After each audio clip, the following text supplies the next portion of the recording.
شہوت کو کم کرتا ہے برے خیالات، یہ کمزوری لاتا ہے تھوڑی سی انسان کے جسم میں، تو خیالات کم ہوتے ہیں۔ اور پھر جب آپ اپنا پیٹ بھر لیتے ہیں، ایک تو آپ سست ہو جاتے ہیں، نیند غلبہ کرتی ہے، غلبہ نیند کا بندے کو غافل کرتا ہے۔ کیسے میں بتاؤں یہ بات، کیسے بتاؤں کہ بہت سارے پکے نمازی بھی فجر نہیں پڑھتے، سوائے اس کے کہ کھا بہت لیا ہے، اور وہ نیند کے غلبے نے صبح اٹھنے نہیں دیا۔ غفلت پیدا ہوتی ہے، شہوت پیدا ہوتی ہے، اور جب آپ کا ذوق بن جاتا ہے زیادہ کھانے کا، پھر آپ کی ذہن کی مشقت بڑھ جاتی ہے، آپ پھر زیادہ کوشش کرتے ہیں، سکون زندگی میں ختم ہو جاتا ہے، پھر یہ بھی کمانا ہے، وہ بھی کمانا ہے، یہ بھی کرنا ہے، خواہشات بڑھتی ہیں، آپ کا معاملہ آگے کی طرف نکل جاتا ہے۔ کوشش کریں زندگی کے اندر آپ اعتدال کے ساتھ، یعنی اسلام کھانے سے تھوڑی منع کر رہا ہے، کھانے سے منع نہیں کیا جا رہا آپ کو حد سے بڑھنے سے، اعتدال میں رہ کے آپ یہ کام کریں، اعتدال میں رہ کے آپ کچھ چیزوں سے بچیں، معتدل رکھیں اپنے آپ کو۔ عزیز دوست، اعتدال ویسے بھی زندگی میں وہ بندہ تنگ نہیں ہوتا جو اعتدال کے ساتھ چلتا ہے، جو درمیانی چال چلے وہ پریشان ہے۔ بہت زیادہ کھانا کھانے کا رواج آ گیا ہے، اور پھر یہ کہ کچھ چیزیں بطور فیشن کے بھی، یعنی لوگ کہتے ہیں برگر کا اور پیزے کا رواج بہت زیادہ ہے، میرا ذاتی اس میں رائے یہ ہے کہ بہت سارے لوگ ہیں جو پیزے برگر کو آج بھی پسند نہیں کرتے، لیکن مصیبت یہ ہے کہ یہ کھانا فیشن ہے، یہ نہیں کھائیں گے تو لوگ ہمیں امیر کیسے کہیں گے، نہیں کھائیں گے تو لوگ پڑھا لکھا کیسے کہیں گے، جدید دنیا کا بندہ کیسے مانے گے اگر نہیں کھائیں گے تو۔ نہ کریں ایسا، سادی غذا کھائیں اور بہت زیادہ کھانا کھانے سے اپنے آپ کو بچائیں۔ نبی پاک صلی اللہ تعالی علیہ وسلم خزانوں کے مالک ہیں، خزانوں کے، لیکن حضور نے نا فقر اختیار کیا، تھوڑا کھایا۔ یہ حدیث کبھی دل کی تختی پہ لکھ لیں تو کام آئے گی، یعنی کون سا ایسا گھر ہے جس میں شام کو روٹی نہ پکے تو قیامت نہ کھڑی ہو، عورتیں احتجاج نہ کر دیں، بلکہ روٹی نہ پکنا تو دور کی بات ہے، بچوں کی مرضی کی نہ پکی ہو تو وہ چیزیں توڑتے ہیں۔ لیکن قربان جائیں، ادھر دیکھو نا، کچھ ہمارے اوپر ہمارے دین کی بھی تو ذمہ داریاں ہیں نا، ہم نبی پاک سے محبت کرنے والے ہیں، کچھ سرور کائنات کی غلامی کے بھی تو قرض ہیں نا ہمارے ذمہ۔ میرے نبی پاک صلی اللہ علیہ وسلم کی پیاری زوجہ ام المومنین عائشہ صدیقہ رضی اللہ تعالیٰ عنہ فرماتی ہیں، مدینہ شریف آنے سے لے کر حضور کے وصال ظاہری تک کبھی ایسا نہیں ہوا کہ ہم نے 3 دن تک مسلسل پیٹ بھر کے گندم کی روٹی کھائی ہو، 10 سالوں میں کبھی ایسا۔ یہ بھی تو دین ہے نا، یہ بھی تو بھائی دین ہے کہ صرف نعرے لگانا ہی دین ہے، کہ صرف یہ کہنا ہی دین ہے کہ جناب میٹھا کھا لو، کھانے کے درمیان سنت ہے، مسواک کر لو سنت ہے۔ یہ بھی تو سنت ہے کہ مسلسل 3 دن تک حضور نے پیٹ بھر کے کھانا نہیں کھایا۔ کوئی مجبور ہے اس کے لیے؟ حضور مجبور ہے نبی پاک صلی اللہ علیہ وسلم اس کے لیے؟ یہ حضور کی چاہت ہے، تھوڑا کھانا کھایا جائے، کم پہ گزارا کیا جائے، اور سادہ غذا کو استعمال کیا جائے۔ کوئی کام نہیں کر پاتے ہمارے بچے، روٹی کھاتے ہیں مرضی کی، ثقیل غذا کھاتے ہیں جو ہضم مشکل سے ہوتے، اور پھر کھاتے ہی فوراً موبائل لے کے وہ لیٹ جاتے ہیں۔ احیاء علوم کے اندر لکھا ہے کہ زیادہ کھانے سے مسائل پیدا ہوتے، تو وجود کے اندر وہ صلاحیت ہی نہیں ہے کہ آگے بڑھ کے کوئی کام کر سکے۔ میرے نبی پاک علیہ السلام نے فرمایا کہ ہر چیز کی زکوٰۃ ہوتی ہے، ابن ماجہ میں یہ حدیث آپ کو ملے گی، ہر چیز کی زکوٰۃ ہوتی ہے۔ زکوٰۃ کا معنی پاک کرنے والی چیز، جب آپ زکوٰۃ دیتے ہیں تو زکوٰۃ آپ کے مال کو پاک کر دیتی ہے۔ فرمایا ہر چیز کی کوئی زکوٰۃ ہوتی ہے، اور فرمایا یہ جو تمہارا جسم ہے نا، اس کی زکوٰۃ روزہ ہے، روزہ اس کی زکوٰۃ ہے۔ گویا جب تم روزہ رکھتے ہو تو حدیث ہمیں بتاتی ہے کہ پھر ہم اپنے آپ کو پاک کر لیتے ہیں، یہ بھوک وجود کو پاک کرتی ہے، آپ کے ذہن کو، یہ جس بندے میں بڑی صلاحیت ہے نا کام کرنے کی، وہ روٹی بہت زیادہ کھاتا ہے تو پردہ پڑ جاتا ہے، کر ہی نہیں پاتے کچھ۔ اور کھانے کے معاملے میں دیکھتا ہوں کہ شدت، میرا خیال ہے کہ شادی کے ولیمے میں جو گوشت پکتا ہے اس کے علاوہ بھی تو گوشت ہمیں ملتا ہی ہے نا، لیکن بعض لوگوں کو دیکھا جاتا ہے کہ وہ اتنا سالن ڈال لیتے ہیں کہ شاید ان کا خیال ہوتا ہے کہ آخری روٹی ہے، راج کے کھا لے، اس کے بعد شاید چھٹی ہے تیری۔ بھئی آپ کیا کر رہے ہیں؟ اتنا کھا سکتے ہیں آپ جتنا آپ نے ڈال لیا ہے؟ اور پھر سنجیدہ قسم کے لوگ ہیں، سیانے لوگ، تو وہ کھانے پہ اس طرح مطلب اٹھ کے بھاگنا۔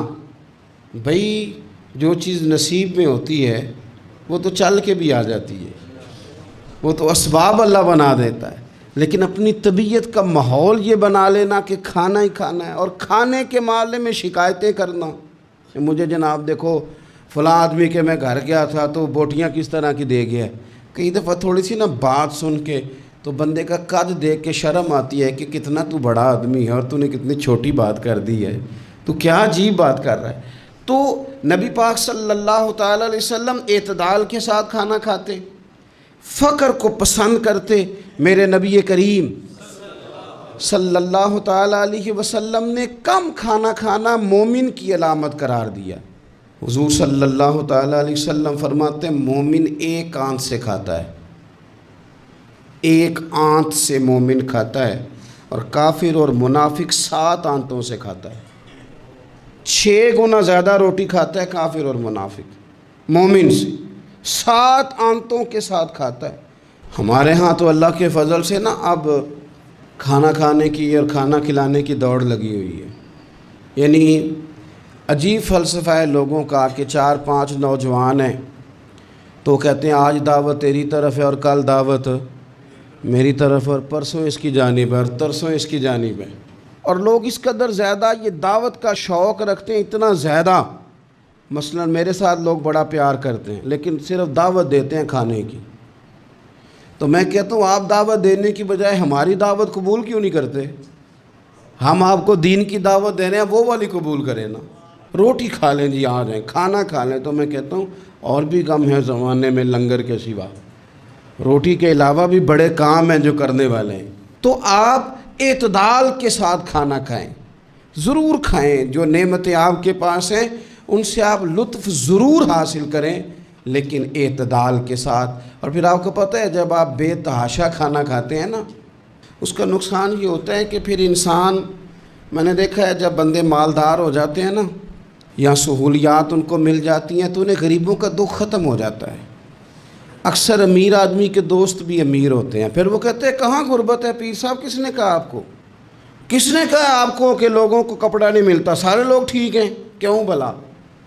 اس لیے کہ وہ امیر تھا تو اب دوستی بھی امیروں کے ساتھ ہو گئی، پھر نہ کچے مکان نظر آنے بند ہو جاتے، پھر چوک میں دیہڑی کے لیے کھڑے مزدور نظر آنے بند ہو جاتے ہیں، پھر ہسپتال میں کبھی جاؤ نا، میں نے یہ نظام دیکھا ہے کہ ایسے نوجوان بھی ہیں جو میڈیکل سٹور والے سے کہہ رہے ہوتے ہیں کہ شناختی کارڈ رکھ لے، اماں کے لیے مجھے گولیاں جلدی دے دے، میرا بھائی آتا ہے تو تجھے پیسے دیتا ہے۔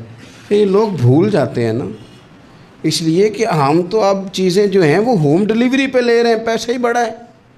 ہمیں کب یاد رہے گا کہ کوئی بھوکا ہے، ہمیں کب یاد رہے گا؟ لیکن یہ تب ہے جب آپ کبھی بھوکا رہنا سیکھے، آپ کی طبیعت میں ہو۔ میرے رسول پاک علیہ السلام نے فقر اختیار کیا تاکہ پتہ چلے غریب کی بھوک کی تکلیف کیا ہے۔ دیکھو حضرت یوسف علیہ نبینا علیہ السلام کے بارے میں امام غزالی نے لکھا ہے کہ جناب یوسف علیہ السلام نے تو غلہ جمع کر لیا تھا مصر میں، آپ نے خواب دیکھی تھی تو غلہ آپ نے جمع کر لیا، باقی سب علاقوں میں فاقہ تھا، غربت تھی، قحط تھا۔ مصر کے لوگ سکون کے ساتھ 3 ٹائم پیٹ بھر کے کھانا کھاتے تھے، اور آپ نے سب اپنے ملک میں آسانی کی تھی کہ آرام سے کھانا کھاؤ، لیکن جناب یوسف خود ایک دن میں 1 روٹی کھاتے، بھوکے رہتے، بھوکے، فاقہ کاٹتے۔ لوگوں نے کہا حضور آپ خزانوں کے مالک ہیں اور آپ جو ہیں وہ کھانا نہیں کھاتے، کیا مقصد ہے؟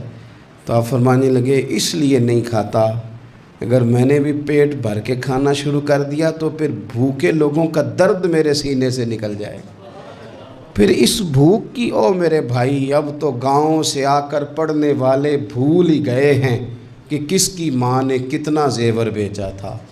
لوگوں کو بھول جاتا ہے، جب کسی مقام پہ پہنچ جاتے ہیں، پیسہ آ جاتا ہے، عہدہ مل، بھول جاتے ہیں لوگ۔ فرمانے لگے اس لیے بھوکا رہتا ہوں تاکہ بھوکوں کی تکلیف کا مجھے احساس ہو، اس لیے بھوکا رہتا ہوں۔ اگر آپ کی طبیعت احساس والی ہے نا، احساس والی، میں کیا کروں؟ مجھے کہنے دیں یہ بات آپ کہ امیر کے فریزر میں اتنا پھل خراب ہو جاتا ہے جتنے سے غریب کی ماں کی شوگر کی 2 مہینے کی دوائی آ جاتی ہے کہ مجھے یہ نہیں نہ بتانا چاہتا کہ فریزر خالی رہ جائے میرا۔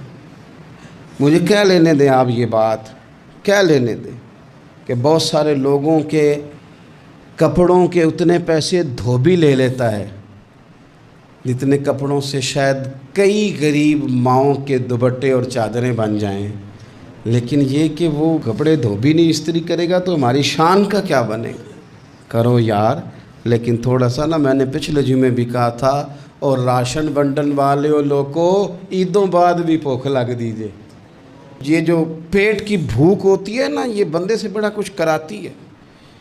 آپ اس کیفیت کو سمجھیں، تھوڑا سا اپنا کھانا کم کریں تاکہ دوسروں کا احساس پیدا ہو، تھوڑا سا نا ہوٹل کا پھیرا کم کریں۔ اور لوگ کہتے ہیں جی نہیں وہ پیر صاحب ساری دنیا ہی ٹھیک ہے، آپ کا تعلق کس کے ساتھ ہے؟ چلنا میرے ساتھ، میں نے پورا پاکستان گھوما ہے، میں آپ کو وہ والے شہر دکھا سکتا ہوں کہ جہاں لوگ کہتے ہیں کہ روٹی کھائیں کہ دوائی کھائیں، تو بھوکے رہ کے جو مر جانا ہے تو دوائی رہنے دو، روٹی کھاتے ہیں۔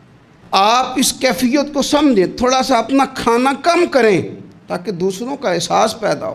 مخدومہ کائنات سیدہ طیبہ طاہرہ جان احمد کی راحت پہ لاکھوں سلام۔ سیدہ داخل ہوئی تو اپنے پلو سے نا چادر سے کوئی چیز کھولی۔ پرانے زمانے میں نا عورتیں دوپٹے کے ساتھ ہی پیسے باندھ لیتی تھی، وہ تو بعد میں پرس آیا تو وہ رواج ختم ہو گیا، تو دوپٹے سے نا پلو سے کوئی چیز کھولی، پیسے باندھتے تھے لوگ، زیور باندھتے تھے، قیمتی چیزیں۔ لیکن عزت والے رسول کی بیٹی نے وہ جب اپنا پلو کھولا تو روٹی کا ٹکڑا نکلا، پوری روٹی نہیں تھی، آدھی تھی یا اس سے کچھ زیادہ تھی، ایک حصہ روٹی کا نکلا۔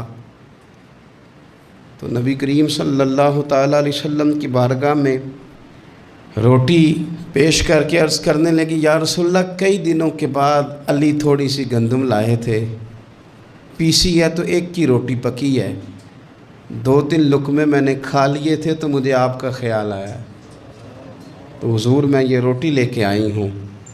اللہ کے محبوب نے روٹی اپنے دست مبارک پہ رکھی، ایک ٹکڑا ایک لقمہ توڑ کے منہ کے قریب کیا، پھر سیدہ کی طرف دیکھ کے فرمایا پتر 3 دن میں نا 3 دن اور 3 راتوں میں یہ پہلا لقمہ ہے جو تیرے باپ کے گلے سے گزرنے لگا۔ یہ 2 جہاں کے شاہ ہیں، یہ پاس کچھ رکھتے نہیں، 2 جہاں کی نعمتیں ہیں، ان کے خالی ہاتھ میں۔ حضرت عائشہ صدیقہ رضی اللہ تعالیٰ عنہ فرماتی ہیں حضور اتنا فاقہ کرتے تھے کہ پیٹ مبارک پیچھے کمر سے جا لگتا تو میں نا ہمدردی کے ساتھ پیار سے پیٹ پہ ہاتھ پھیرتی، او غریبو نہ رویا کرو نا یار، اگر کبھی فاقہ کاٹ نہ پڑ جائے بڑے خوش بخت ہو، تم وہ کام کرتے ہو جو حسنین کی اماں کرتی تھی، تم وہ کام کرتے ہو جو رب کے لاڈلے محبوب کرتے تھے، تم وہ لوگ ہو۔ حضور امیروں کو بھی بڑا کرم فرماتے تھے، مالداروں پہ بھی شفقت کرتے تھے، پر کبھی سنا ہے کسی نے کہا ہو امیر نواز رسول؟ جب بھی سنو گے یہی جملہ ملے گا، غریب نواز رسول، غریب نواز رسول۔ تو پھر تمہاری غریبی بڑی شان والی نہیں جس پر کرم نوازیاں مدینے والے حبیب فرماتے؟ پھر یہ فاقے بڑے محبوب نہیں؟ پھر یہ تھوڑا سا غریبی میں وقت گزارنا یہ بڑی عظمت والا نہیں؟ میرے عزیز، اگر زندگی کے اندر تھوڑی توجہ ہو جائے، تھوڑا سا خیال ہو جائے، تو بہت ساری ہماری جو دقتیں ہیں زندگی میں، جو آزمائشیں ہیں، وہ ختم ہو جائیں۔ بچوں کو بھی تھوڑی عادت بنائیں۔ میں آپ کو بتاؤں، خواہشات اگر بچوں کی محدود ہو جائے نا تو باپ کی محنت بھی تھوڑی کم ہو جائے۔ ہمارے خواہشات کی وسعت نے ہمارے والدین کو تھکا دیا ہے۔ ہماری خواہشات کی وسعت نے باپ کو اوور ٹائم لگانے پہ مجبور کیا ہے۔ ہماری خواہشات کی وسعت نے، کئی باپ ہیں جن کا اب دل کرتا ہے کہ پردیس سے واپس آ جاؤں، جن کا دل کرتا ہے کہ اب پتہ نہیں ہے زندگی کا تو میں لوٹ آؤں۔ کاش بیٹے اپنی خواہشات کم کر دیں، کاش بچے اپنی خواہشات تھوڑی محدود کریں، تھوڑے پہ گزارا سیکھیں، تاکہ ہمارے بہت سارے پردیس میں رہنے والے لوٹ آئیں دیش میں، اپنوں کے ساتھ آ کے وہ رہیں، وہ اپنوں کے جنازے پڑھیں، وہ اپنوں کی فاتحہ میں شریک ہوں، وہ اپنوں کے دکھ سکھ دیکھیں۔ خواہشات کی وسعت، بہت کھانے کا شوق، انواع و اقسام کے کپڑے، لیکن لوگوں کی جوانیاں پردیس کھا گیا اور ان کی دولتیں خواہشات کھا گئیں۔ کاش والد بھی اپنے بچوں کو یہ سمجھانے میں کامیاب ہو جائے کہ تھوڑے پہ گزارا کرنا، اس سے انسان وسعت پکڑ لیتا ہے، بڑا ہو جاتا ہے۔ ہم دور نکل گئے ہیں۔ نبی پاک صلی اللہ تعالیٰ علیہ وسلم نے فرمایا، امام بہقی حدیث لائے ہیں، حضرت ابو امامہ باہلی رضی اللہ تعالیٰ عنہ حدیث کے راوی ہیں، حضور فرماتے ہیں میرا دل کرتا ہے ایک دن میں سیر ہو کے کھاؤں اور ایک دن بھوکا رہوں۔